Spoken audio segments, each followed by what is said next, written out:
how to stay down and create pure contacts forever.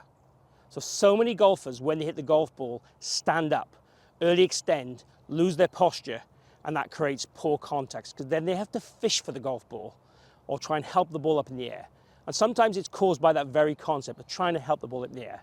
Let's show you how we can stay down and compress the golf ball better for pure strikes forever. So as we said, 90% of golfers will early extend when they hit the golf ball, which means their bum or tush line comes towards the golf ball and the spine comes away from the golf ball.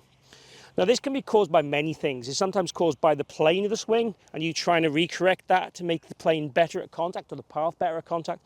Sometimes it's caused by physical attributes, and sometimes it's caused again by the right arm trying to release too early to try and close that club face down because the club face is too open before this in the golf swing. So what we're looking at today really is how we can get you to play and be like every single elite golfer in the world and feel like you're more tilted over the ball and open at contact with the hands forward. That is the positions we're looking for.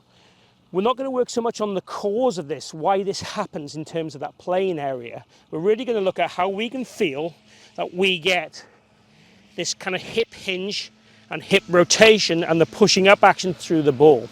How we can achieve that more readily when we come to hit golf balls. So firstly, we want to make sure we're stood in a decent posture to allow this to happen.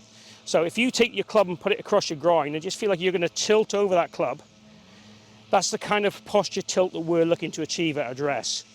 From there, just push the handle of your grip hand.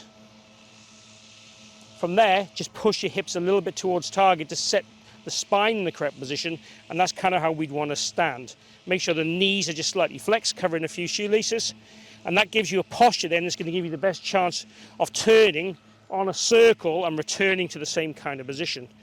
Once we've hit the golf ball, we are extending and moving upwards and pushing off the ground, obviously, but we want to really concentrate, can we stay in posture for this section of the golf swing? So get that correct posture, kind of bow and bend, and then stay in posture while you hit a golf ball.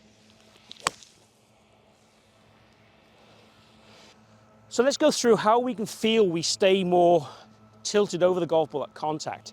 And I'm going to show you a couple of great drills, but first of all, let's just talk about the conceptual idea.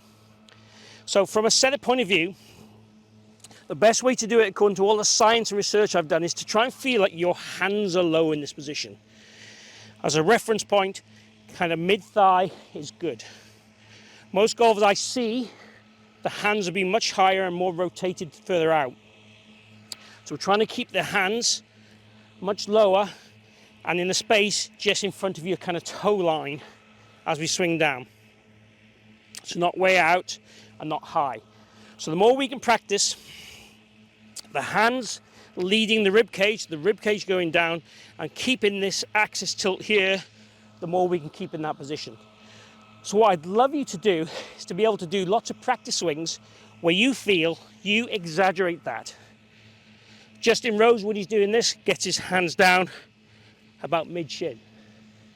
So that's the feels you would want. And Tiger Woods, when you see him do it, he really pushes his bum back as he does it and really bends that rib cage down. So we definitely want to feel exaggeration is key to make a change. So what I want you to do is do nice practice swings, trying to feel that you would really exaggerate where those hands are, and then go ahead and hit a shot after that, trying to replicate the same movement.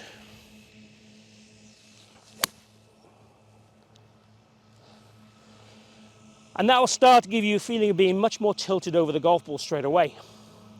Let's share with you now 2 great drills to make you feel this instantly. One's going to focus on the pelvis more, and one's going to focus more on the rib cage. So the first one, looking at the pelvis, we're going to take our stance as normal, then lift our heels in the air. With the idea in the backswing, we start to push our heels towards the ground, and in that transition area, our heels will be planted, and at contact, almost feeling like our toes are good in the air.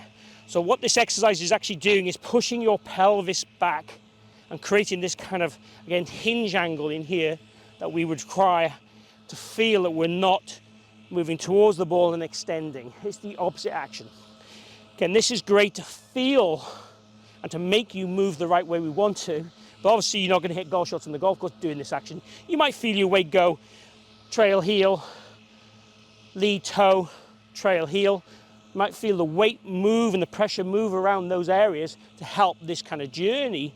But we're really looking at, can we force that pelvis back as much as we can in that kind of downswing and delivery position. Let's try a shot. Don't expect great results, don't expect to hit it a long way. Just really in action to make and influence you. So, heels in the air,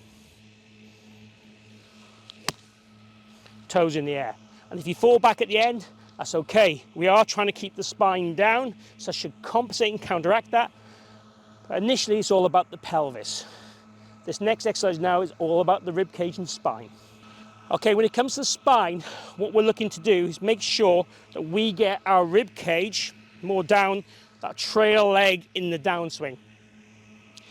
The best way of feeling this for me is what I call my stand-up drill, which will be when we take our normal setup, we stand completely as tall as we can, vertical as we can, club out in front.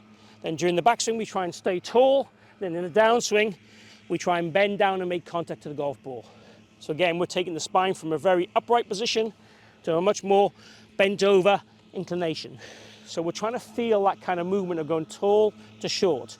We're doing the same with the pelvis. Pelvis is going from nearer the ball to further away from the ball.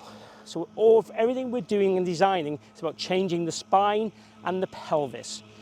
This is quite hard again to make contact, but if you don't make good contact, you haven't got back down over the ball enough to make that contact pure. So, take your setup as normal, stand up, club in the air, now in your backswing, try and stay tall, and then make contact.